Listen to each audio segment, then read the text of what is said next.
대통령이 선거 부정 의혹을 제기하는 것의 위험성에 관해서 보겠습니다. 피청구인은 스스로 선거에 의해서 당선된 사람입니다. 또한 선거에 계속 참여하는 정당의 최고 지도자입니다. 근거 없는 부정선거론을 제기하기에 적당한 지위에 있지 않습니다. 또한 피청구인은 최고 권력자인 대통령입니다. 그래서 헌법은 그에게 가장 중요한 과제인 헌법 수호의 책임을 맡겼습니다. 선거 부정은 민주주의의 핵심입니다. 최고 권력자인 대통령이 부정선거 의혹을 제기한다면 그에 대한 국민들의 신뢰가 흔들릴 것입니다. 헌법이 흔들리는 것입니다. 또한 피청구인은 헌법기관인 대법원과 선관위의 신뢰에 대한 침해를 했습니다. 헌법을 수호해야 할 대통령의 사명과 책임에 대한 배신이라고 할 것입니다.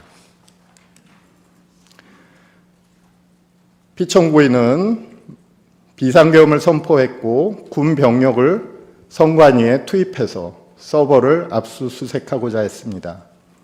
선관위 직원을 체포 구금하여 조사하려는 계획까지 세웠습니다.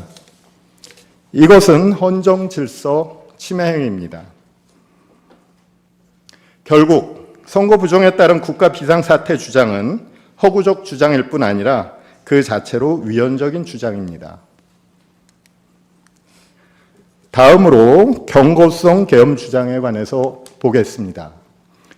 비상계엄은 국회에 대한 경고를 위한 계엄이었다고 주장합니다. 아무런 피해가 없다고 주장합니다.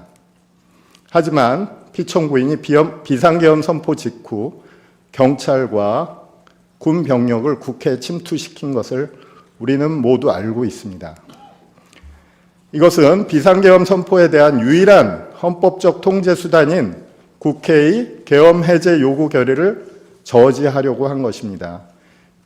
피청구인의 비상계엄은 경고용이 아닌 헌정질서 전복의 실행 행위였습니다.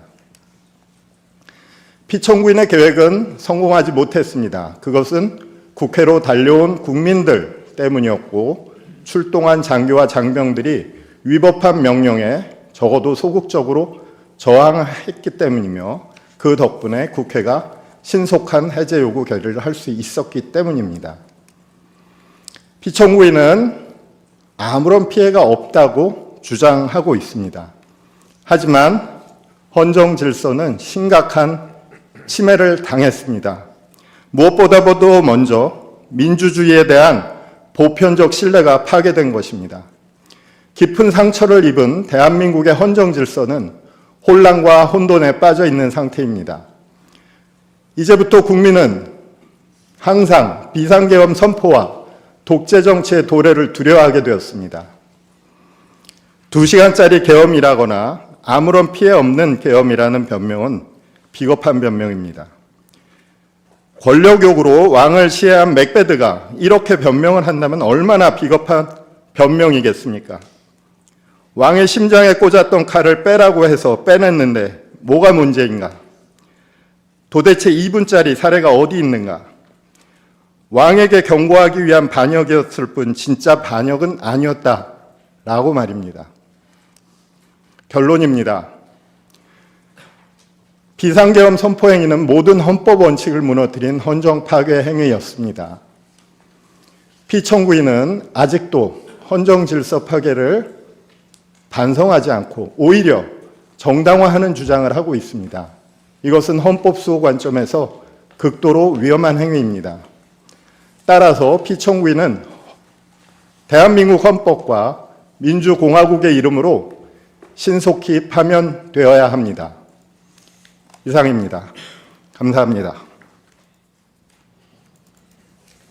네.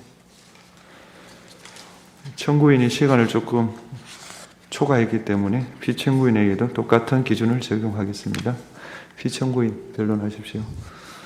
네, 양해해 주신다면 네, 하십시오. 하겠습니다.